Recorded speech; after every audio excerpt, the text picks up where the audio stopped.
Hi, thank you for joining us today for the UNA-NCA Diversity and Inclusion Initiative. Today we are interviewing London Bell, who is joining us. She is also a member of the UNA family and a 2020 fellow with the UN Human Rights Commission focused on people of African descent. So I'm really excited for this interview today, and thank you, London, for joining us.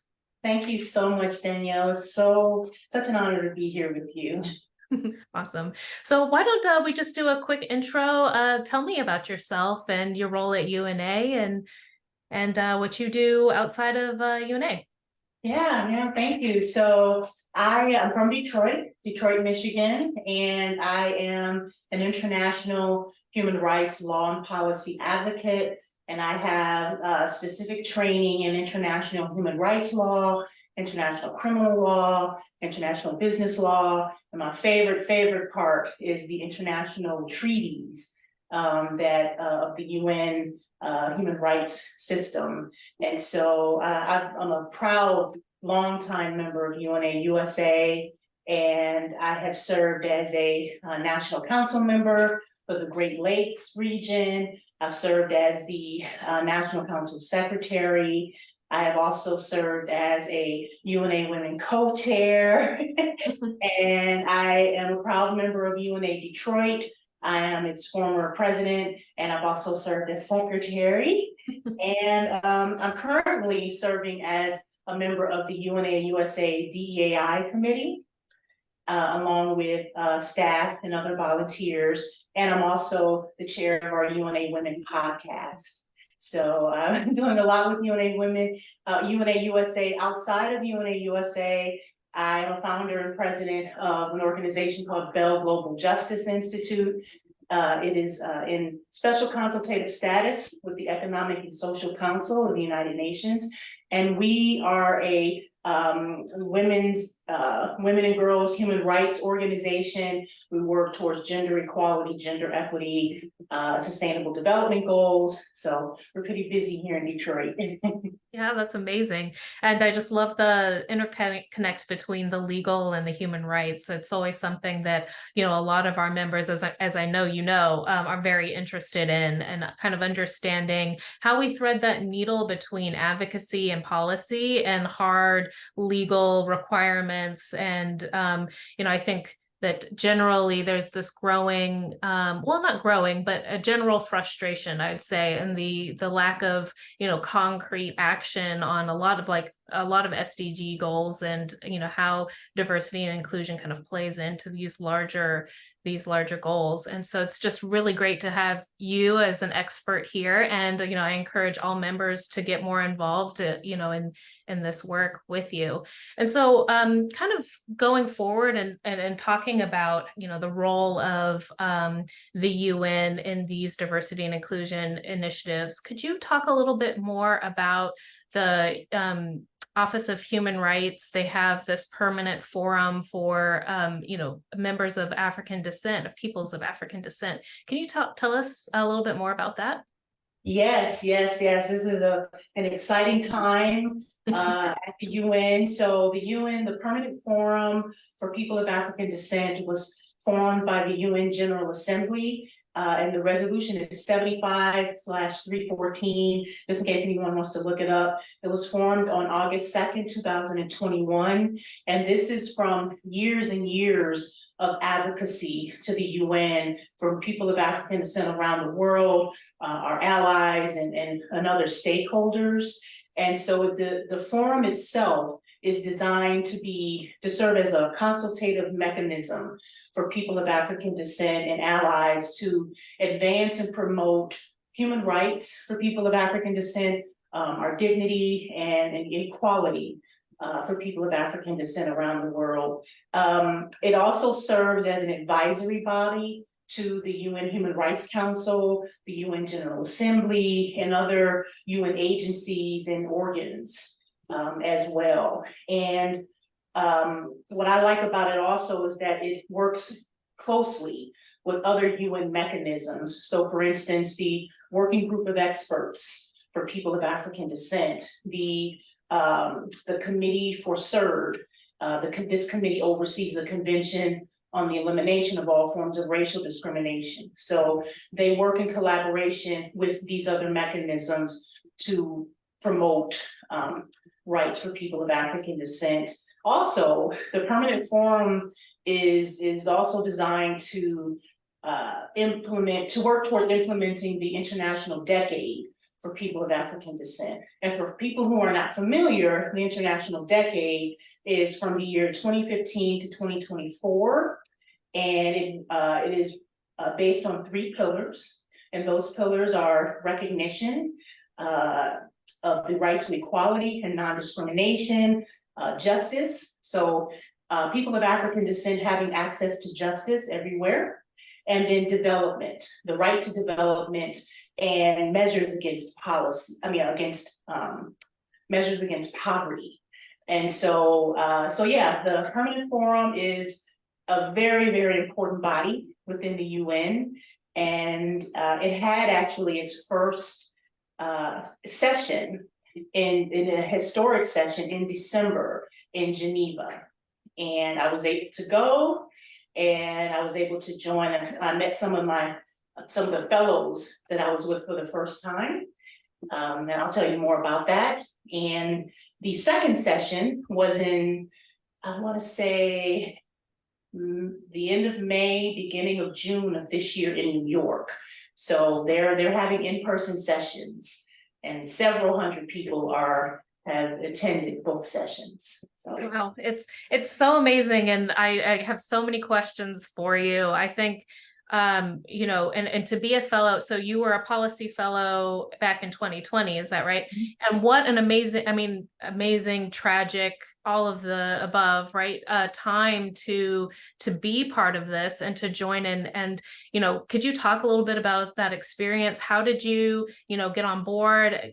Talk about, like, I can only imagine wanting to make sure that you kind of represented the US and people of color, and in a time that it was so fraught and so emotional. So I'd love to just hear more about that.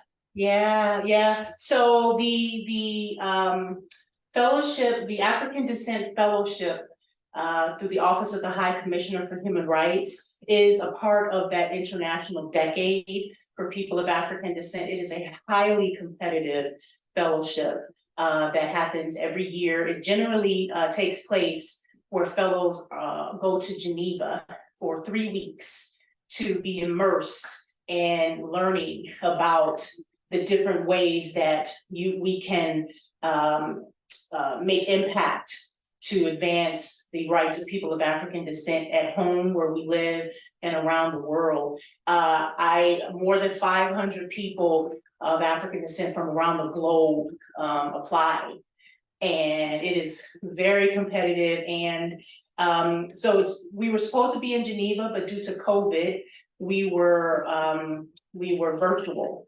And so that year, 2020, yeah, it was a very interesting year. What I really appreciated most, and it was 3 weeks, and we were trained by UN experts from various areas of the UN, particularly within anti-discrimination. And I learned so much, even as a person who has training in international human rights law. I still learned so much more about how to use these mechanisms here at home. And so what I loved about the program is that, I worked with fellows from Mexico, China, Australia, Brazil, Peru, the UK. Imagine being on a call with people all over the globe every day for 3 weeks, sharing experiences. So I would say that was very meaningful for me. So yeah, I'll talk more about that. Yeah, and that's exactly what I wanted to kind of segue into, is talking about, how do you influence, what were some of the takeaways in terms of how can, you as a participant within those forums, but also just the wider, our constituencies, so members even within the UNA, that are interested in these topics, how can we influence these decisions? Where should we, is it the State Department we should be putting pressure on? Is it our members of Congress? Who is it that are best positioned to kind of really lead the charge and make change in these policy discussions? Yeah, absolutely, absolutely. And to say a little bit more about the fellowship and for that year, for me, first of all, immediately I felt a sense of belonging within the group, within the group of experts we were working with, and due to all of the events that happened and protests here at home, there was a sense of urgency and concern by everyone during our conversations. And I'll say that I had an opportunity to address some of those issues that we were experiencing as a community with the UN experts. For instance, one of the assignments we were asked to do was to draft a complaint, a sample complaint to one of the mechanisms. I believe it was the working group of experts for people of African descent. And so I actually did a sample complaint for Breonna Taylor.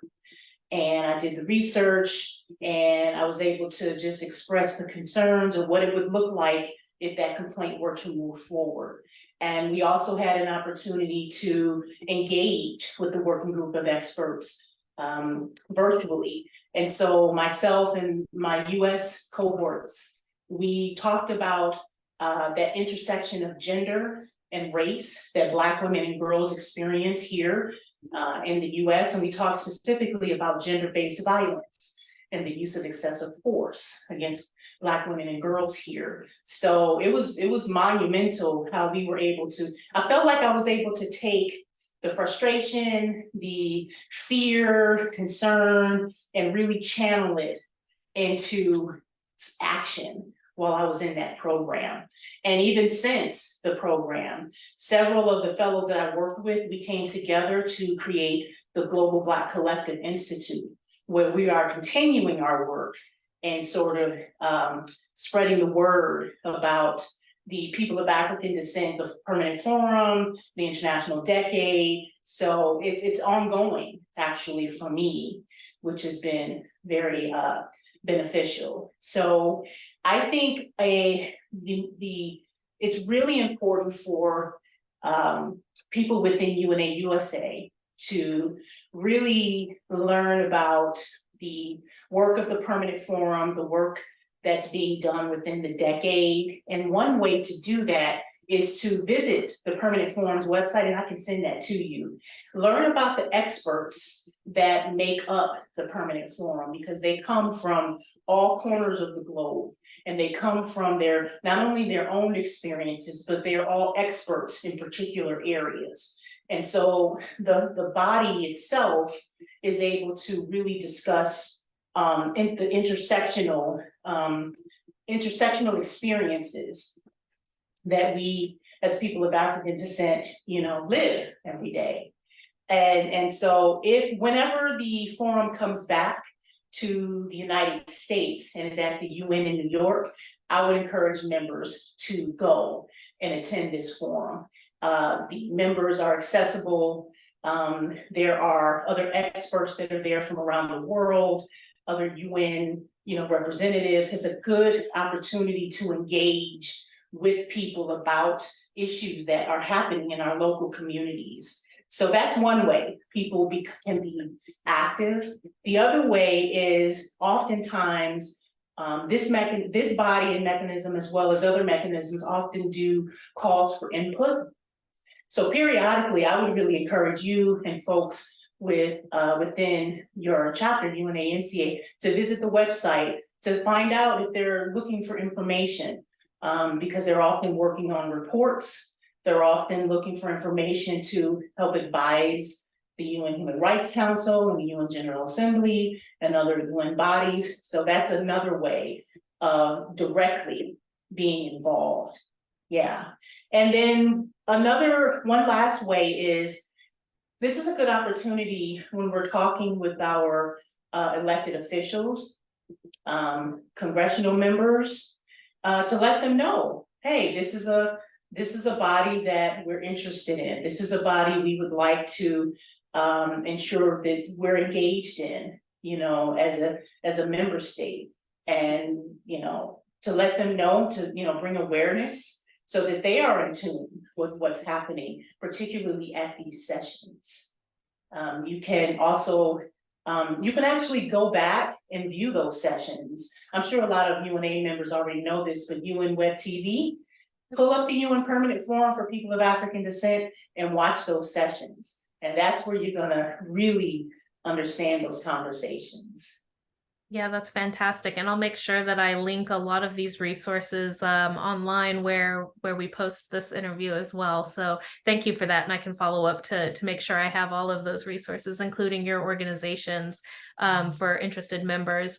And, you know, I just want to end this with a general you know, kind of note about the work that we do as the advocacy committee within the UNA chapter, that there's always opportunities that we try. I know there's a member of Congress, for example, who introduced resolutions in recognition of this decade for African people of African descent. And then, you know, other resolutions that are, you know, specifically focused on criminal justice issues or, you know, health issues, and all of this kind of wraps into this larger you know, quest for, you know, or the SDGs, right? And making sure that we fulfill all of them. So I hope that we all have an opportunity to, you know, continue to engage with you and find ways to also engage with this work with a forum. And I really appreciate your time today. Thank you, Yes, Lynn. yes, thank you. I'd like to add one more Absolutely. note, if that's okay. So August 31st is the International Day for People of African Descent. And this is actually the third year that we will be commemorating this day. And what I appreciate about the UN is that the theme is actually highlighting the contributions of people of African descent around the world. And so they're going to be releasing a campaign soon.